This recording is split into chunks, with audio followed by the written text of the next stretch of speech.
Olá, alunos da turma ATS 14, tudo bem com vocês? Estou aqui na nossa 22ª aula da disciplina Paciente Crítico e Grave. Hoje nós iremos falar sobre cuidados intensivos ao politrauma, ao politraumatizado. Então, não só no setor de UTI, mas principalmente no setor de pronto atendimento, de urgência e emergência, existe muito atendimento ao politrauma, Um acidente automobilístico, uma queda de uma determinada altura, enfim, todos esses pacientes são considerados como pacientes de politrauma. Então, nessa aula nós iremos ver a sequência lógica de atendimento e rápido, um atendimento rápido para esse paciente politraumatizado e qual a assistência de enfermagem durante e após, o primeiro atendimento, essa sequência aí lógica de atendimento do trauma, tudo bem? Eu espero que vocês gostem dessa aula. Qualquer dúvida, pode me deixar uma pergunta no portal, me mandar um e-mail que nós iremos nos falando, tudo bem? Lembrando que no término dessa aula nós teremos aí uma atividade complementar, justamente para auxiliar nos estudos aí de vocês, tudo bem? Então, vamos lá.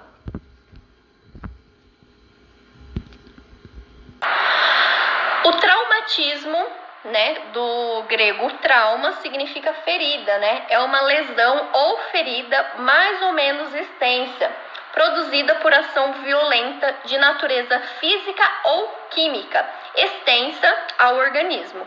O termo traumatismo refere-se às consequências locais e gerais do trauma para a estrutura e o funcionamento do organismo, Então, o traumatismo é tudo aquilo que é inesperado, Seja de gravidade extensa ou não, tá?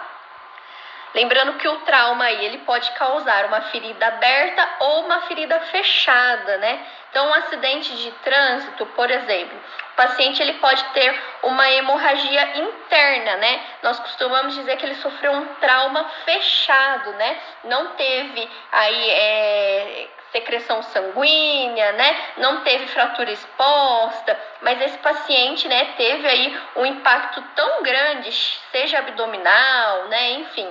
E aí acabou causando uma hemorragia interna, tá? Então, esse paciente não deixou de sofrer um trauma, tá? O trauma tem sido uma das causas mais frequentes de morte.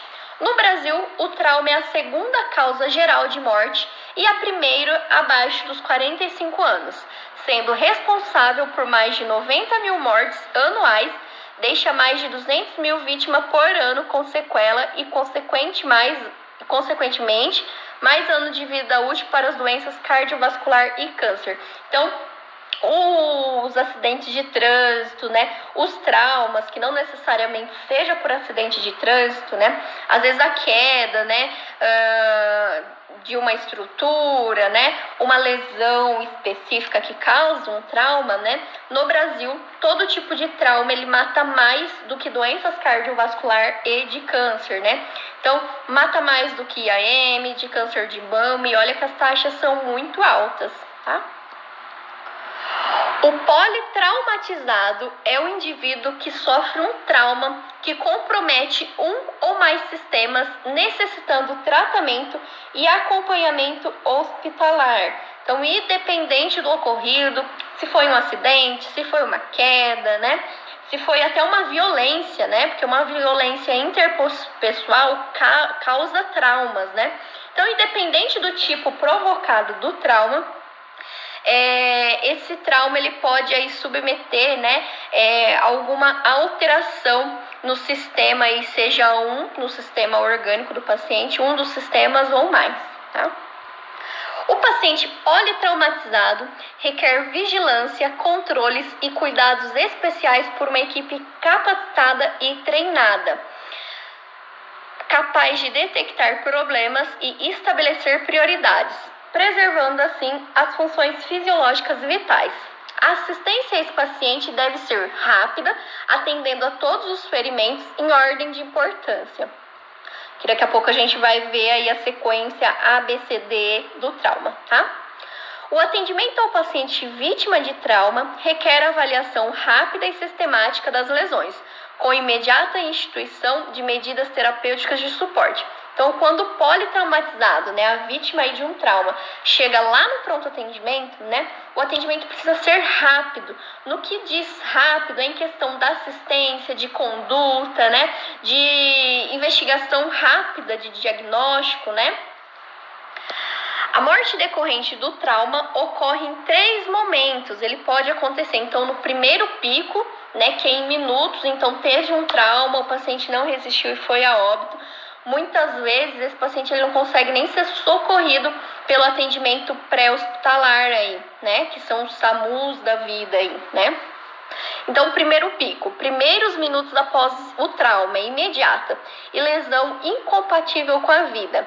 Segundo pico, né, que pode ter um segundo pico, dentro de minutos e várias horas após o trauma, que é o Gonderhaut, né, que é necessidade imediata de avaliar e reanimação. As mortes ocorridas nesse pico são chamadas imediatas. Então, no primeiro pico, é instantâneo, é rápido, o paciente ele não consegue nem ter o primeiro atendimento. No segundo pico, né, às vezes ele consegue ter o primeiro atendimento, é encaminhado para uma instituição de saúde, mas o trauma é tão grave, né, que muitas vezes ele vai a óbito sem mesmo conseguir fazer qualquer procedimento aí para salvar vida, né? E o terceiro pico ocorre dias a semanas, né, o traumatismo.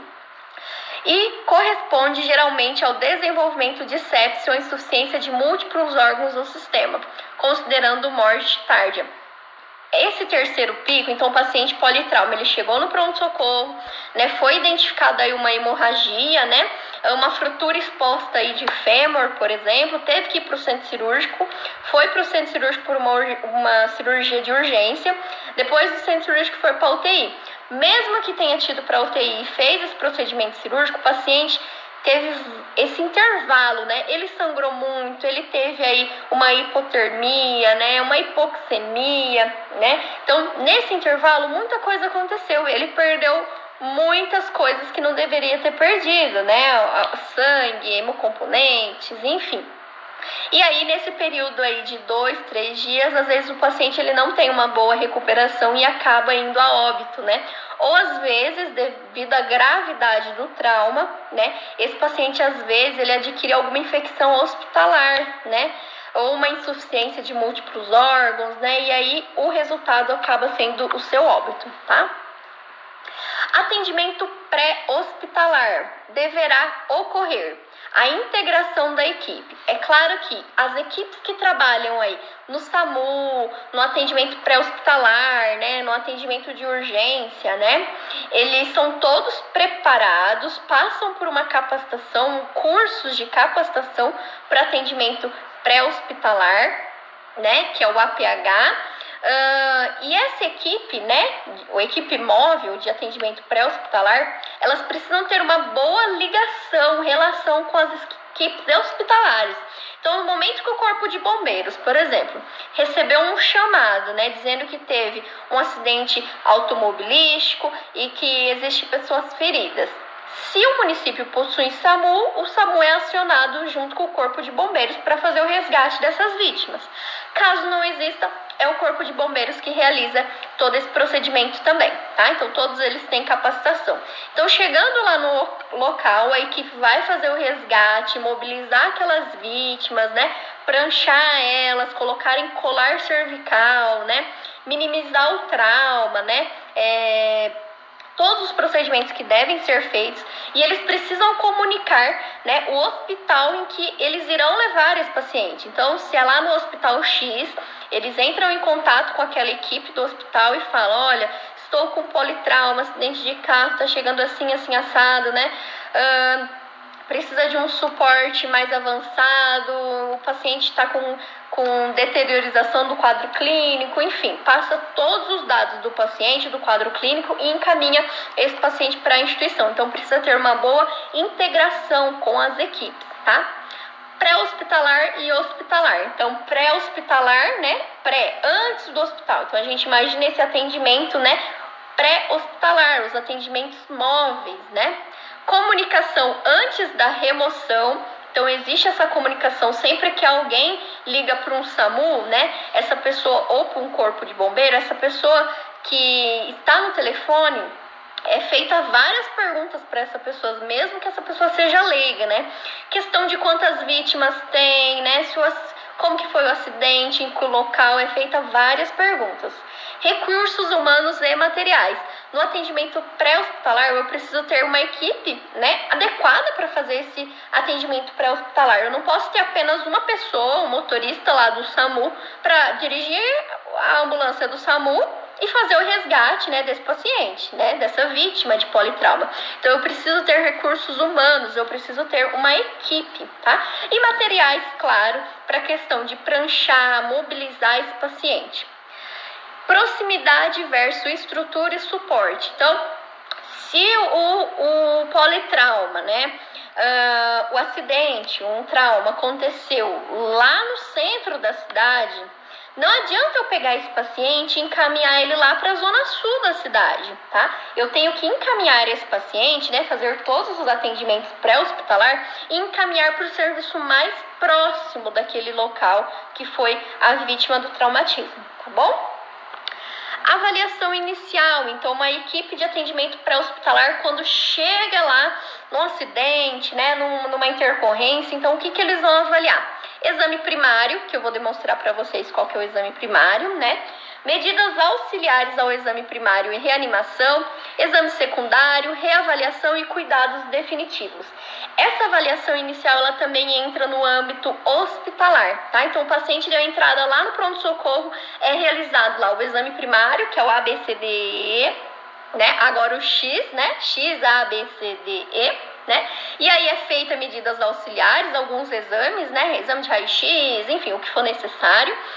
Exames secundários, né? Se for necessário mais algum tipo de exame que não entra nessa avaliação inicial, a reavaliação e o cuidado definitivo, né? Então, quando ele entra lá pelo pronto-socorro, qual que é o cuidado definitivo? O paciente ele precisa ir para um centro cirúrgico, né? Para conter um sangramento, né? Por uma fratura. Qual que é o cuidado, o plano terapêutico desse paciente, tá? Então, vamos lá. O exame primário ou reanimação. Priorizar a assistência através da sequência lógica de A, B, C, D e E. Então, que eu falei para vocês no começo dessa aula, né?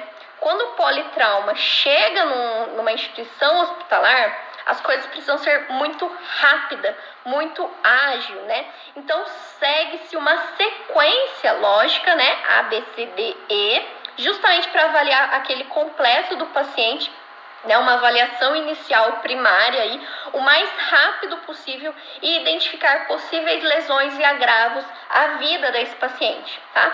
Então, quando a gente fala em a gente refere-se a vias aéreas com proteção da coluna cervical, né?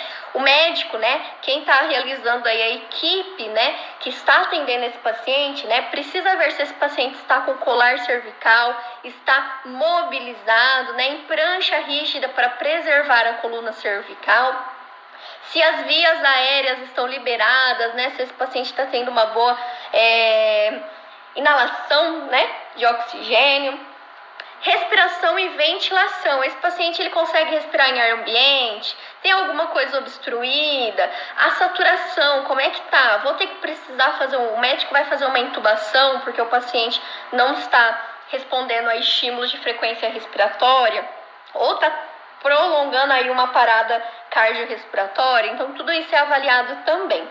C. Circulação com controle de hemorragia. Essa circulação com controle de hemorragia são hemorragias pequenas, né? Então, às vezes, alguma escoração, né? Alguma sutura que deve ser realizada, são coisas pequenas, né? De médio para pequena. D. Avaliação neurológica. Então, faz todos os exames, né? Questão de avaliação.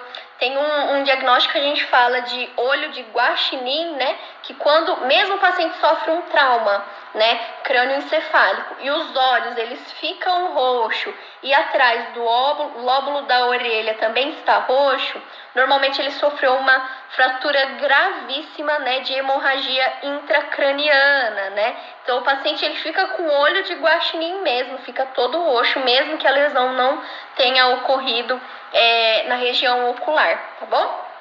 E aí, exposição de controle no ambiente, né?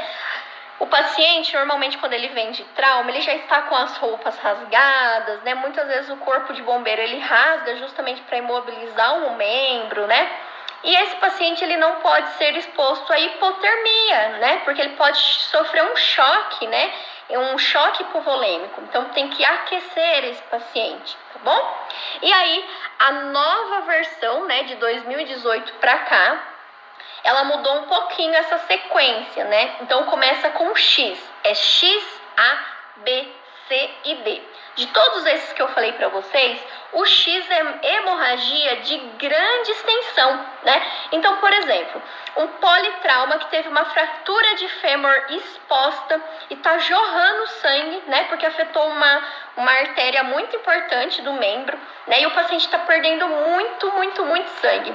Então, na verdade, é a primeira coisa que deve ser fazer a intervenção, né? Antes de olhar lá a questão de controle de vias aéreas, coluna, né? Lembrando que isso tudo é muito rápido. Em 3 minutos você faz toda essa avaliação, no caso o médico, tá?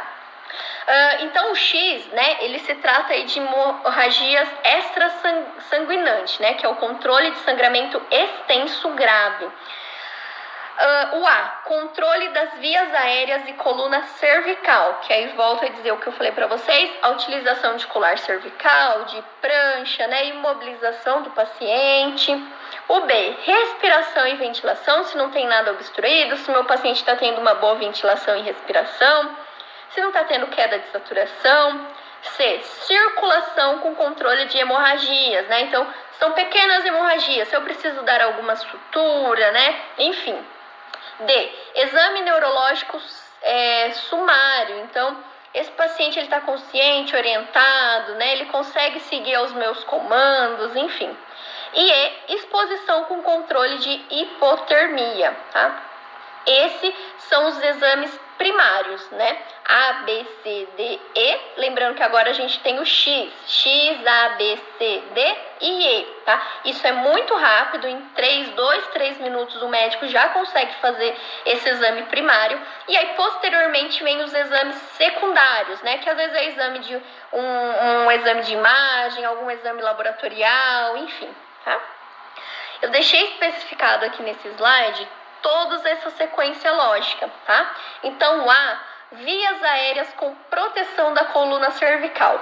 A equipe médica avalia a permeabilidade, perguntando o que aconteceu para avaliar se a voz está normal, que é a via aérea perva, está com rouquidão ou não quando responde, né? Se tiver com rouquidão, é que a via aérea está comprometida, houve algum impacto, né? Diagnostica causas de obstrução, aspiração de secreção e sangue, remoção de fragmentos de dente, próteses dentárias ou outros corpos estranhos, avaliação de ferida da cavidade oral e fraturas faciais, mandíbula e tráqueo-laríngea. Então, muitas vezes o paciente ele não está conseguindo ter uma boa liberação das vias aéreas justamente por ter alguma obstrução, tá? Durante todas as manobras, manter o colar cervical. Primeira medida para otimizar a permeabilidade da via aérea é a hiperextensão da mandíbula. Então, quando o paciente, né, tem alguma obstrução e ele está, né, mobilizado com o colar cervical, não tem como a gente mover aquele pescoço. Então, a tração da mandíbula, né, basicamente a gente vai pegar aqui atrás da mandíbula e fazer um reflexo para baixo, para abrir a boca do paciente, tá bom?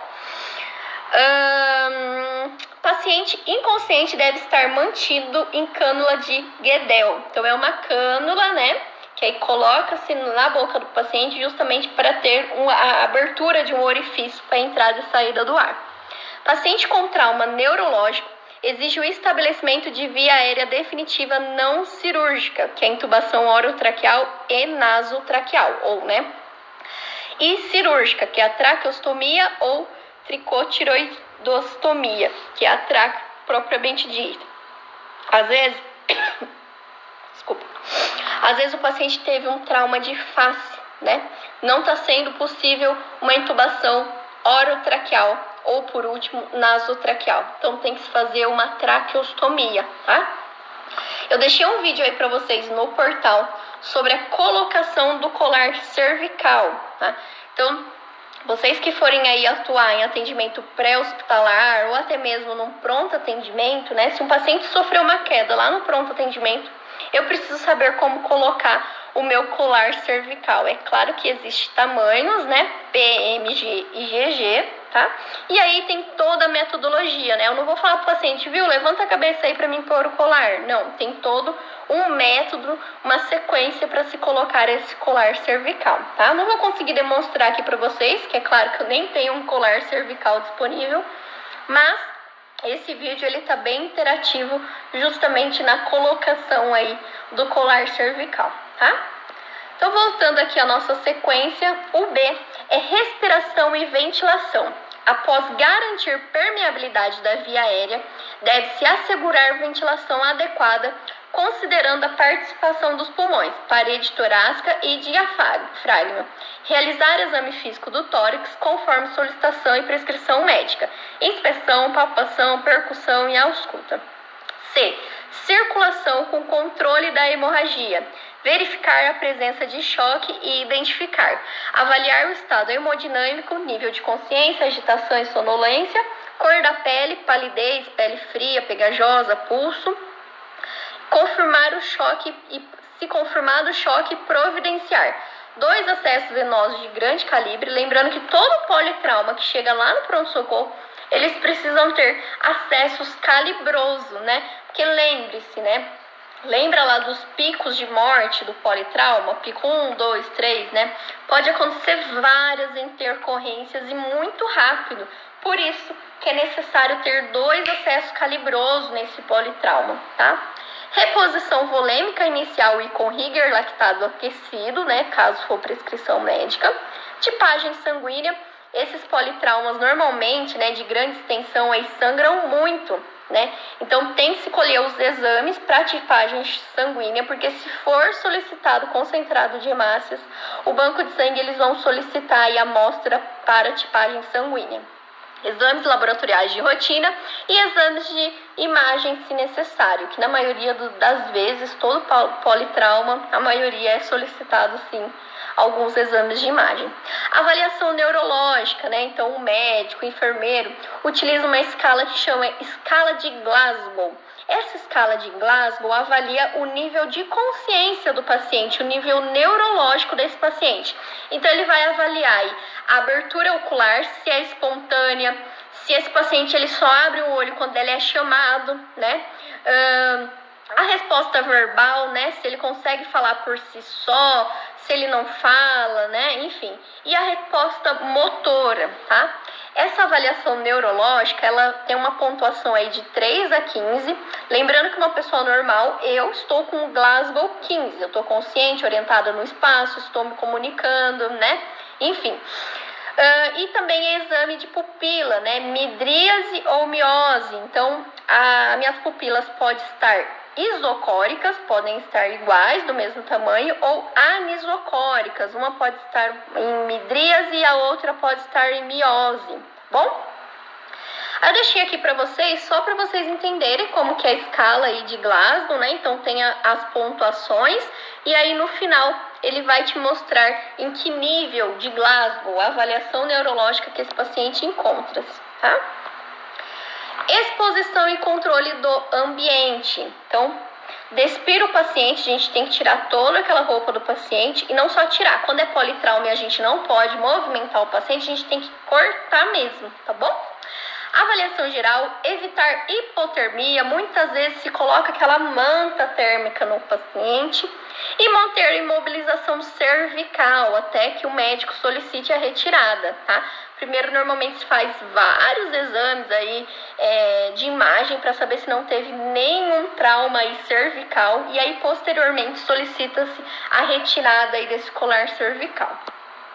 Medidas auxiliares ao exame primário e reanimação. Então, depois que fez todo aquele ABCDE, né, X, ABCDE, tem alguns procedimentos complementares. Então, às vezes é solicitado um eletrocardiograma, às vezes é solicitado a realização de passagem de sonda vesical de demora, que quem realiza é o enfermeiro, de sonda gástrica, né, às vezes esse paciente aí pode ser que tenha algum conteúdo gástrico e precisa passar uma sonda gástrica para esvaziamento do estômago, né? Ao invés de administração de dieta, a sonda também, quando ela fica aberta, que a gente costuma dizer, tem o retorno do conteúdo gástrico, tá? E monitorização de pulso, PA, frequência respiratória, cardíaca, gasometria arterial, que quem colhe a gasometria é o enfermeiro, e débito urinário, tá? Como geral, eu deixei aí cuidados de enfermagem, né, a esse politrauma, tá? Fazer avaliação rápida da vítima, identificando e priorizando o atendimento, transportar de forma adequada, cuidados específicos com a cabeça e a coluna, evitando flexão e distensões que possam comprometer a medula, estabelecer via aérea permeável a fim de evitar hipoxemia, ventilar e oxigenar conforme indicação e acesso, monitorar sinais vitais e traçados de eletrocardiograma, garantir acesso venoso calibroso, balanço hídrico e rigoroso, observar estado neurológico, que é as pupilas e o reflexo desse paciente, nível de consciência, sinais de choque, hemorragia, sangramentos, vômitos, que mais? Lesões, etc. Atentar para dispneia e hemiptise, que é o sangue provindo dos pulmões, né, pneumotórax e outros. Preparar material para procedimento de intubação, drenagem, traqueostomia ou outros. Então, principalmente os profissionais, aí, os técnicos de enfermagem que irão atuar num pronto atendimento, precisa ser muito ágil, né? Saber o lugar de cada coisa, o material de intubação, o meu carrinho de emergência, onde fica cada material, as medicações vasoativas, né? Os materiais aí que são necessários para uma drenagem, uma traqueostomia, né? Que tudo isso pode ser realizado lá no pronto-socorro. Lembrando que o politrauma, ele é muito rápido, então os primeiros minutos são os primordiais para a vida desse paciente. Por isso que muitas intercorrências, muitos procedimentos é realizado mesmo no pronto-socorro, tá? Então, tem esse atenção primária aí lá no pronto-socorro, né? Esse atendimento primário. E esse atendimento, ele precisa ser muito expertise, né? Muito rápido, tá bom? Pessoal, muito obrigada pela participação nas aulas. Lembrando que no término aí eu deixei uma atividade complementar, tá? Beijo pra vocês e até a nossa próxima